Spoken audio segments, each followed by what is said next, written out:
So, guys, welcome back to another episode of the Call Up Podcast. I'm your host, Kenny, and today I have the pleasure of talking to former tag team, WWE Tag Team Champ, former member of Nexus, and the leader of 3MB, Mr. Heath Miller himself. What's going on? Oh, baby. I'm good, man. I can't complain. I mean, I can complain, but, no one wants to hear that crap. So, Yeah, I mean, I think that's everybody. I say the same thing, too. When people ask us, like, hey, how you doing? I'm like, I can complain, but are you really going to listen? Right? That's for sure, man. That's for sure. No, man, I'm good, man. Keeping the spirits high and all that. That's great, man. Yeah, I've seen that a lot. You've been out there hustling a lot lately. Hey, man, I'm trying to have some fun, doing some things that I haven't got to do, in a very long time. So, yeah, it's been interesting and fun for sure. Man, that's great. So let me ask you, since leaving WWE, right? Yep. Do you feel like it's more of like a fresh start? Because I've seen a lot of your hustle. So do you feel like it's like actually like a blessing that you're not a part of the company anymore, that you can like venture off and do a lot more? Well, let me see. It's one of those things to where, let's just say that, like I wasn't planning on leaving WWE, but then a pandemic, crazy times and everything. And the next thing you know, man, they just started, trimming the fat around the steak pretty much, I guess.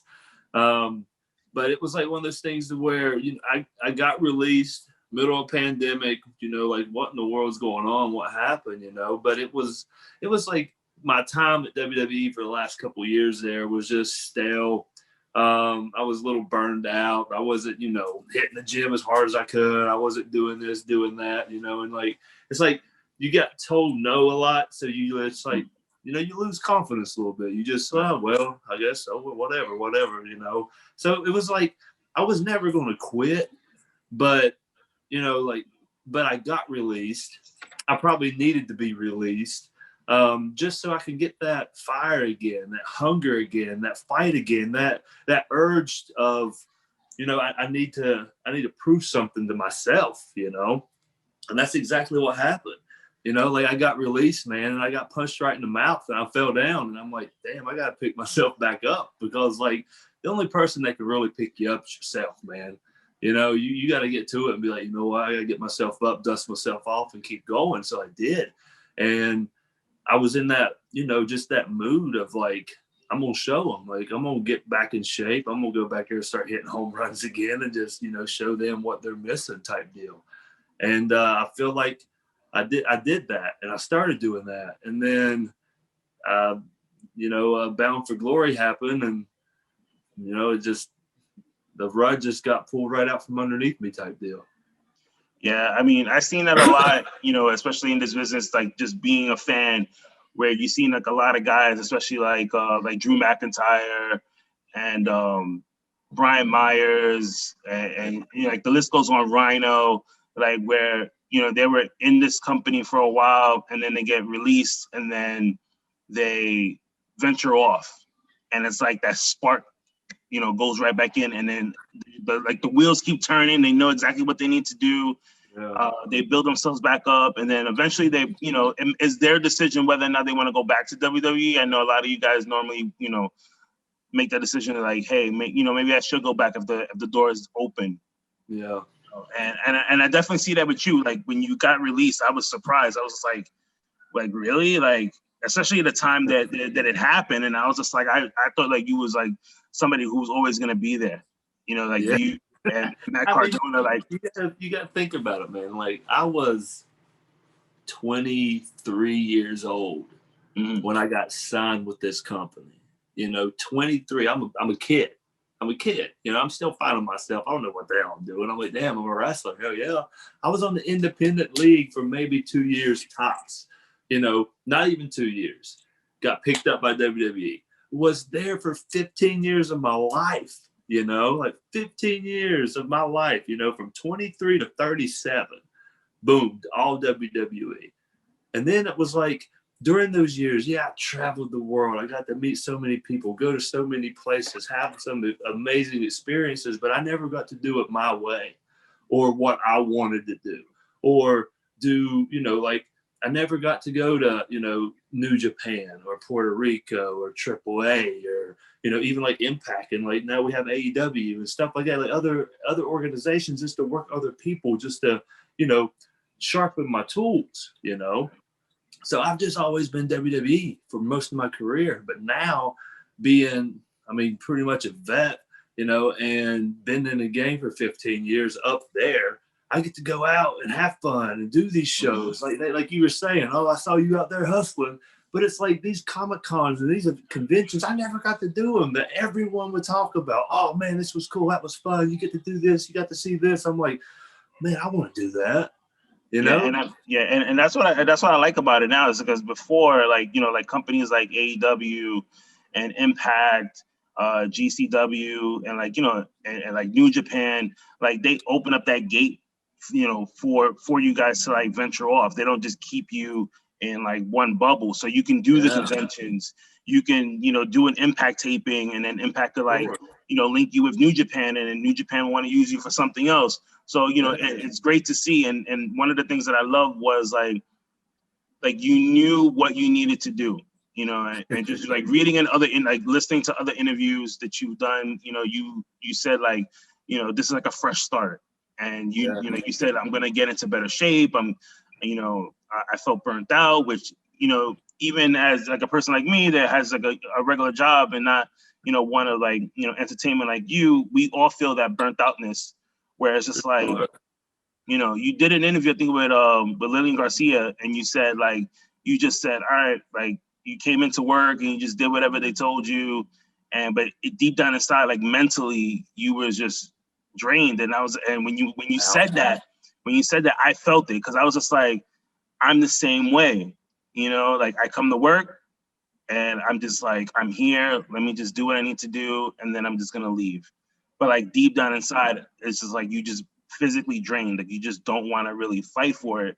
But it's just like, a lot of people say that. I remember Matt Cardona said the same thing too, that when he got released, it was just like he wishes that he could have did things different and maybe just pushed a little bit more.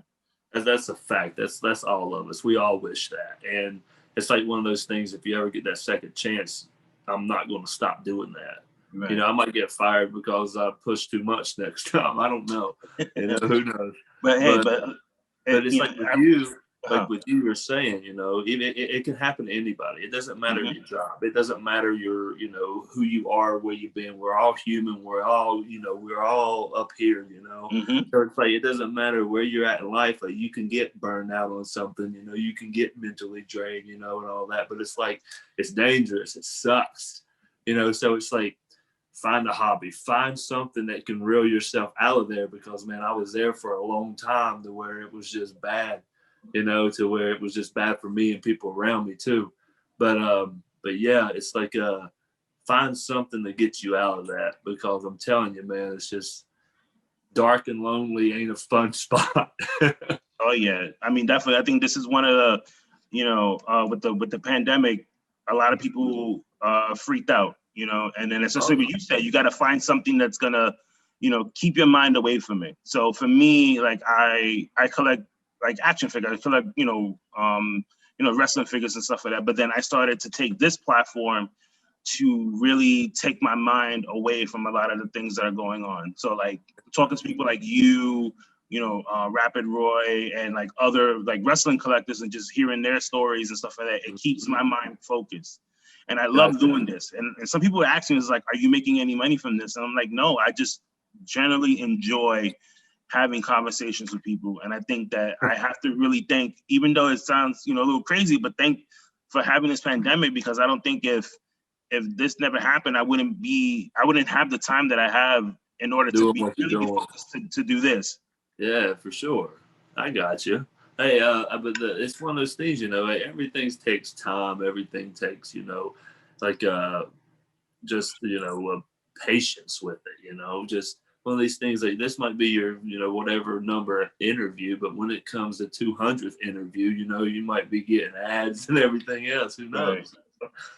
You got to start somewhere. And that's just, with anybody in life and all that, but but if you enjoy it, you like doing it, man, keep doing it. Because hell, I enjoy wrestling. You know, like I enjoy getting out there, entertaining the crowd. If I'm a good guy, if I'm a bad guy, I don't care. If you're booing me, that's cheers for me. You know what I mean? So it's just like I enjoy it. So it's like if you enjoy it, man, keep swinging at it, keep going. Yeah, that's great.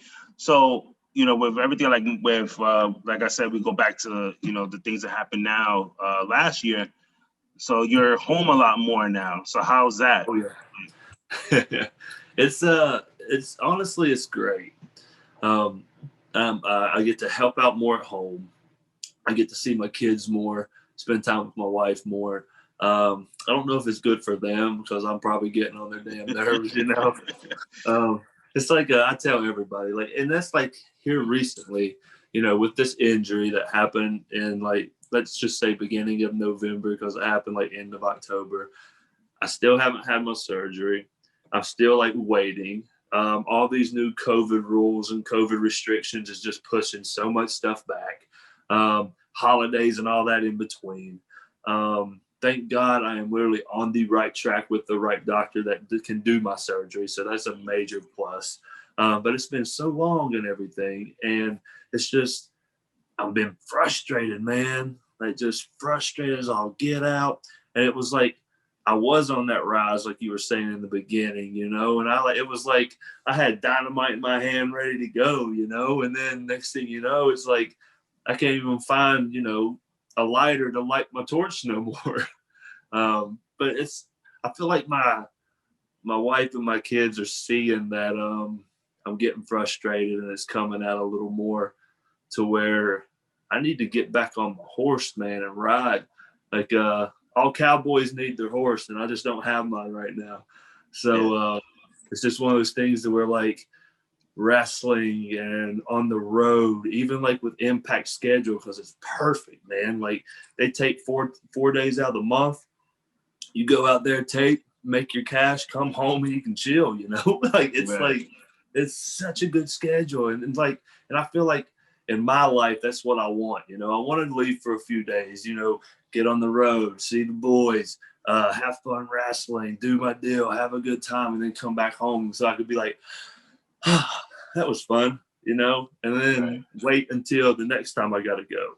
But just, I don't know. I am in a frustrated state of mind right now, you know, because like we were saying, 15 years with WWE, every week of my life, like there ain't no off season.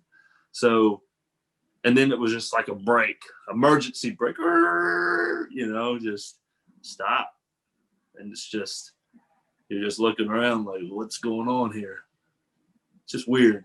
Something I haven't went through. I'm going through it slowly, but it's just weird. Yeah. Different feeling. But you know what they say though, is that when things hit you hard in the beginning, it's always hard in the beginning when it hits you. But then you find a way to work through it. So like right now, like you're finding your way to work through this, you know, like God always has like a purpose for all of us, you know, whatever he puts in front of us doesn't make us weak, but it just makes us strong. But in our mind, it feels like it's making us weak, but in reality, it kind of makes us a little bit stronger. Yeah.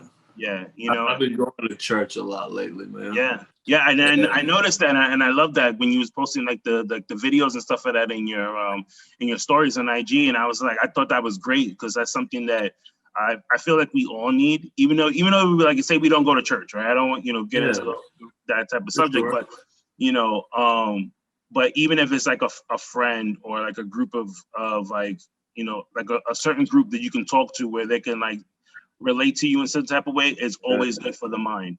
You know, so, you know, when you have that funk, you know, it's always good to like reach out to those people. And I know you have those people in your life that you can reach out to and they can tell you like, hey, you're frustrated right now, but trust me, good things are going to come, you know, and always hearing stories about you through like fans and like when people talk about you in interviews and stuff, I always hear good things. You never hear anything bad about Heath Slater at all. It's just always positive and good things. Cheers to that. So like, yeah. So like, right now you're in a funk, but I guarantee you everyone's in a funk right now. And by the end of this year, we're gonna see you back on Impact. We're gonna see you freaking crushing it as always. Always, man. Always. Seeing you in conventions, and I'm gonna come to you and be like, hey, remember me? I interviewed you. I told you you was gonna do good things, and that's exactly what's gonna happen. Oh yeah, man. Hey, dude, like, look at you. You could be like a little inspirational speaker right here. You're making me feel good. That's good. Heck yeah. But yeah, that's the whole goal, man. Trying to get mentally ready again, getting focused. And like you said, man, surrounding yourself with good people, to keep you out of that gutter is, like, you can try to go through life alone, man, but it's going to be a hard battle. Oh, yeah. And it's good. You got your family, you have, good friends that are hustling out there. So it's, like seeing your friends go out there and do something is going to push you to do something even more. For sure.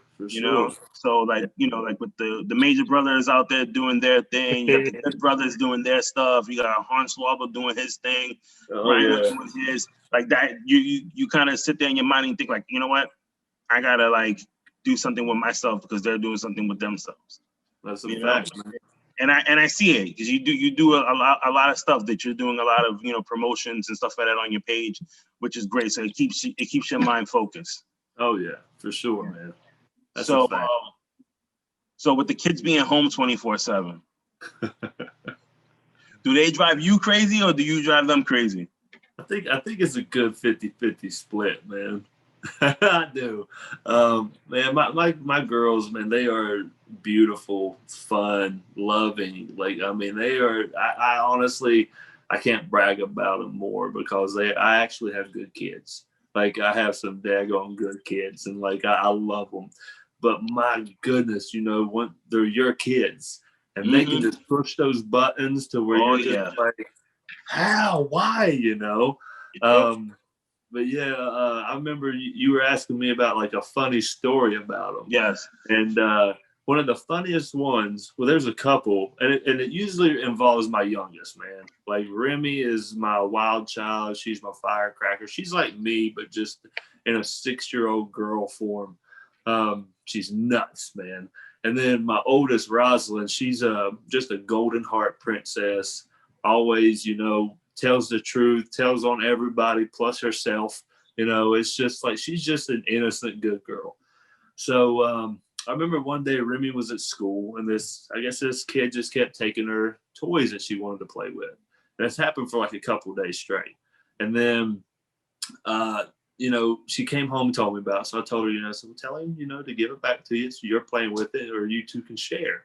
And she came back the next day talking about, he took my toy, I said, well, did you tell the teacher? She was like, yes. I said, well, what happened? She was like, she told me to get the toy back, but he took it again. I said, you know what, Remy, next time just punch him in the mouth, exact words, man. So, so the following day I went and picked the kids up instead of, having Steph do it. I went and grabbed them and went to the door, went to open it, Remy grabs her book bag and the teacher looks at me. He's like, oh, hold on a minute, I'm like, okay. She comes over to me. She's like, oh, hey, Remy had a little altercation today. I said, she did? I said, well, what happened? I said, was it about the little kid and the toys? She's like, yeah, he took it. And she's like, I watched the whole thing. And then she took it back and then like he shoved her.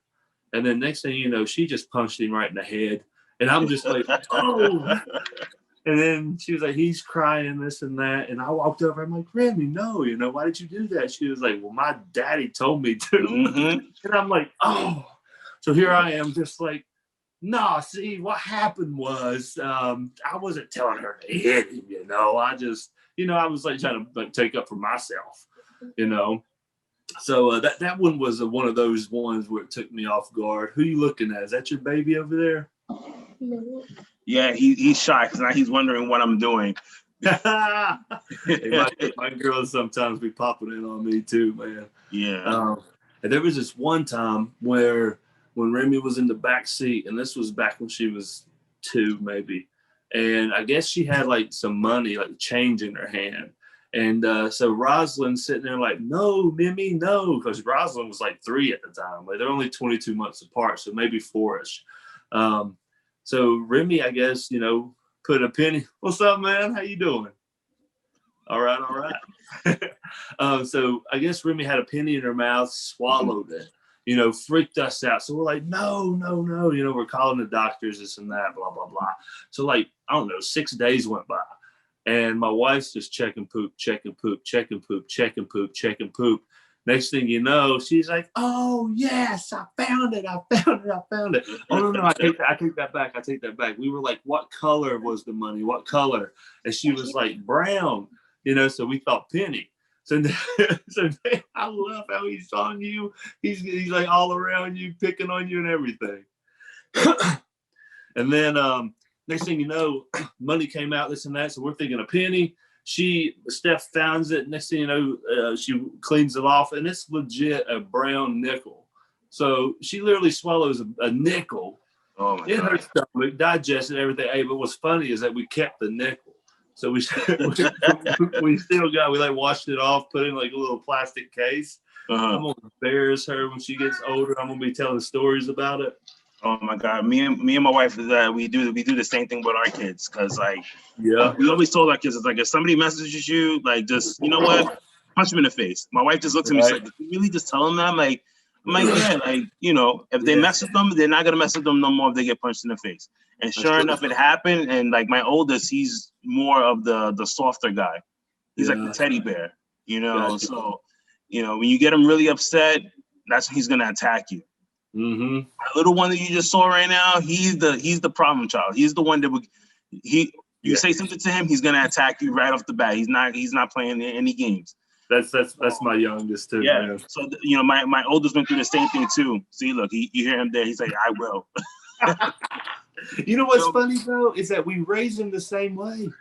We raise them the same way, you know, and they come out so different. And you're like, how does this happen? I tell my wife it's her coworkers. She says it's wrestling. I said it's a combination of both. Yeah. I just shrug my shoulders, man. I'm like, man, they got the mind of their own. You can lead a horse to water and tell them what to do. But so what is next for you? Well, I've got, you know, all of us wrestlers, we have like our little t-shirt companies, you know, like with pro wrestling tees, we all got stores, you know. I need to put some of my new designs out there. I haven't updated that store in a little bit. I got some stuff going on with Grudge Match brand. I got some stuff going on with Total Tobacco. That's some West Coast companies, you know, over in California. I got Cameo, you know, doing the Cameo request. I'm so bad at that though, man, because like people will literally message me and be like, dude, I got a Cameo from you, but it expired. I'm like, shoot, man, my bad. Just send it back again, you know? Like I always forget to check them and do them. But then again, I like talking to people, so it's like, should be one of those things I always check. But you know what sucks? That you got like 4 days to do these things. And yeah, I saw that too, because I was just like, I did a Cameo I ordered a Cameo for one of the kids, and it was like they said, well, if they don't reach out to you within a week, we'll just give you a refund. And I was like, but it's a birthday gift, like and he literally did it like on the day of his birthday. I was like, oh my God, thank you, Lord, because they gave me the money back. They gave me the money back. I was just like, so how do I explain to him? I was like, how do I explain to him that he's like, my wife was like, did you get it? And I was just like, he never recorded the video. She was like, what? So we like literally emailing Cameo, and Cameo telling us like, well, we're just gonna refund you back your money. And then the day of, I was driving back home, picking up the cake, and we had ordered one from Montez Ford from the Street Profits. Yeah. And he did it the same day of his birthday. I was like, oh, Lord, thank you. Hey, that happens, man. I've done it like this. What's funny is I literally just did one right before I got on with you, because I just checked it. I had 3 on there, but I have like 3 days to do the other 2. So I had only 3 hours to get this one knocked out. So I knocked it out, and then I jumped on the interview with you. But yeah, so that person's probably like, oh my goodness. And I'm just like, my bad, man. I'm sorry. I'm telling you, you get us worried there, because I seen you was on camera. So when I was trying to get you in for the interview, I said, you know what? If I can't get him on, I was like, F it, I'll just get him to do a cameo and let him do something, Right. like answer a question from there. But I was glad I got a hold of you, so it was great. But man, but thank you so much. And then I'm doing I might be doing this little TV show with a side TV coming up. So it's like a buddy of mine, he owns it, and it's like, it's like $5 a month to subscribe to it. But it has it's actually turning into like a wrestling network, because like Lita's on it doing like UFO shows. The Good Brothers is on it doing like, their wildness. And then then you have the Bennetts, Mike and Maria, doing their little show. So then for like the last year, my buddy's been like, man, come on, let's do a show with you. Come on. And I'm just like, now I'm like, I'm sitting here doing nothing. And then I'm sitting there thinking like, shoot, I should do the show during surgery. After surgery, coming back and lead him back into the ring type. Yeah, I mean that would be a great idea with this. So it could just get more people interested. Instead of us like reading about it like, oh, the surgery went well. Just like a little bit of a comeback story about what all I'm doing and going through type deal. Yeah, I mean listen, trust me, people will watch it. Especially, I hope. Yeah, I mean, WWE does it all the time with all those documentaries, and then we sit there and watching them like, oh yeah, man, you've seen the fight and that they had to go through and all the rehab. So imagine we want to. I mean, for me, I know I want to see it. Yeah, so I know other people will want to see it too. I don't know, man. I might do it. I'm about to say my kid's gonna steal the show. I already see it. They're already gonna steal the show, man. Oh man. But thank you so much for doing this, and I can't wait to see you back in the ring. Brother, thanks for having me, man. Like I said, man, keep your head up, get out of that funk, because like I said, I'm in it too. I'm trying to swim out of it right now, But just remember, just with everything, there's always going to be those brighter days and those cloudy nights. Definitely. I'll keep sending you those positive messages too. Now that I know I can get a hold of you. Please do, my man. All right. Have a good one. All right, you too, man. Peace out. Take care.